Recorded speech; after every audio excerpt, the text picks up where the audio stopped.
नमस्कार विद्यार्थी मित्रांनो, जे विद्यार्थी टेट 2025ची तयारी करत आहेत त्या विद्यार्थ्यांसाठी एक महत्त्वाची बातमी आहे। महाराष्ट्र राज्य परीक्षा परिषद पुणे यांच्याद्वारे एक नोटिफिकेशन जारी करण्यात आलेलं आहे।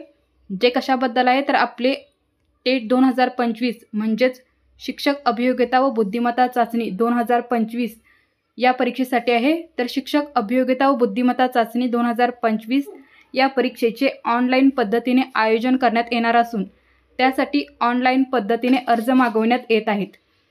तर आता तुमच्या प्रतीक्षा संपलेली आहे। तर चला पाहूया काय काय आपली प्रोसेस असणार आहे एक्झामसाठी। तर आपल्याला अर्ज जो सादर करायचा आहे त्यासाठी या लिंकवर आपल्याला अर्ज भरता येणार आहे आणि हा अर्ज सादर करण्याचा कालावधी काय आहे तर 26/4/2025 पासून 10/5/2025 पर्यंत आपल्याला ऑनलाईन अर्ज सादर करण्यात येणार आहे।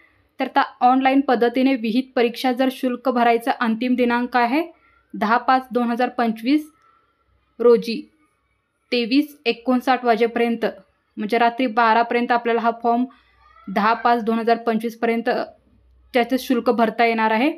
आता हे प्रवेशपत्र ऑनलाईन पद्धतीने प्राप्त करून घेण्याचा कालावधी परीक्षेच्या आपल्याला 7 दिवस आधीपासून भेटणार आहे। आता ही परीक्षा कधी असणार आहे तर 24/5/2025 पासून 5/6/2025 पर्यंत उमेदवारांच्या संख्येनुसार उपलब्ध भौतिक सुविधेनुसार यामध्ये बदल झाल्यास परीक्षा संकेतस्थळावर आपल्याला कळवण्यात येणार आहे। परीक्षेचा दिनांक काय फिक्स असेल तो। तर आपल्याला फॉर्म अर्ज कधीपासून भरायचा आहे तर उद्यापासूनच 26/4/2025 पासून 10/5/2025 पर्यंत आपल्याला हा फॉर्म भरून घ्यायचा आहे। आणि त्याच्यासाठी जर आपल्याला फी भरायची आहे कधीपर्यंत तर 10/5/2025 पर्यंत रात्री 12पर्यंत आपल्याला परीक्षा फी आपल्याला भरायची आहे। तर अजून काय काय पुढे दिलेलं आहे पाहू आपण। तर इथे आपल्याला परीक्षेचे माध्यम व अभ्यासक्रम दिलेला आहे काय काय असणार आहे। तर परीक्षेचे माध्यम काय असणार आहे तर मराठी, इंग्रजी, उर्दू असेल। त्याचबरोबर भाषिक क्षमता मराठी, भाषिक क्षमता इंग्रजी यावरील प्रश्न वगळता इतर सर्व प्रश्न काय असणार आहेत तर 2 भाषांमध्ये असणार आहेत। परीक्षार्थ्यांना मराठी अथवा इंग्रजी, उर्दू यापैकी एकच माध्यम ऑनलाईन अर्ज भरतेवेळी निवडणे आवश्यक आहे।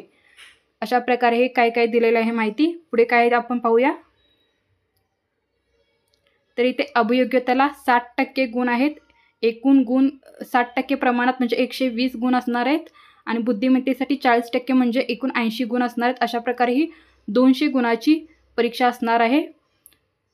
आता अभियोग्यता यामध्ये काय काय येणार आहे तर गणितीय क्षमता, वेग, अचूकता, भाषिक क्षमता इंग्रजी, भाषिक क्षमता मराठी, भाषिक क्षमता इंग्रजी, अवकाशीय क्षमता, कल, आवड, समायोजन, व्यक्तिमत्व इत्यादी घटक राहतील। तर बुद्धिमत्तेसाठी या घटकांतर्गत काय येणार आहे तर आकलन, वर्गीकरण, समसंबंध, क्रमश्रेणी, तर्क, अनुमान, कूट प्रश्न, सांकेतिक प्रश्न, लयबद्ध मांडणी इत्यादी उपघटक राहतील।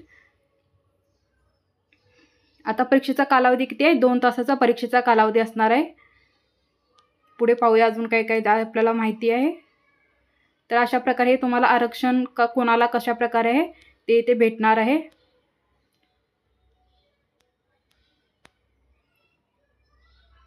आता ऑनलाईन अर्ज करण्याची पद्धत ही काय आहे तर इथे दिलेलं आहे आपल्याला काय काय ऑनलाईन अर्ज म्हणजे तुमच्याकडे काय काय कागदपत्रे वगैरे आवश्यक असणार आहेत इथे सर्व खाली दिलेलं आहे। परीक्षेचे शुल्क किती आहे तर खुल्या संवर्गासाठी 950 आहे आणि मागासवर्गीय, आर्थिकदृष्ट्या दुर्बल, शैक्षणिकदृष्ट्या मागास, अनाथ, दिव्यांग यांच्यासाठी किती आहे 850 असणार आहे। परीक्षा शुल्क तुम्हाला परत भेटले जाणार नाही जर तुम्ही भरला तर। त्याच्यानंतर तुम्हाला परीक्षा शुल्क दिले जाणार नाही आहे। तर तुम्हाला 10 तारखेच्या आत म्हणजे 10/5/2025च्या आत तुम्हाला परीक्षा शुल्क भरणे गरजेचे आहे। प्रवेशपत्र तुम्हाला mscepune.in या संकेतस्थळावर परीक्षेच्या आधी 8 दिवस भेटलं जाईल। परीक्षेसाठी काय काय आणायचं हेही इथे दिलेलं आहे। तर अशा प्रकारचे हे नोटिफिकेशन जारी झालेलं आहे। तर तुम्ही लवकरात लवकर टेट 2025च्या तयारीला लागा आणि उद्यापासूनच तुम्हाला इथे फॉर्म भरता येणार आहेत। उद्यापासूनच वेबसाईटवर फॉर्म भरण्यासाठी तुम्हाला उपलब्ध करून दिले जातील। तर धन्यवाद मित्रांनो। आणखीन या एक्झामच्या पुढील माहिती पुढच्या व्हिडिओमध्ये तुम्हाला घेऊन येते। तर धन्यवाद।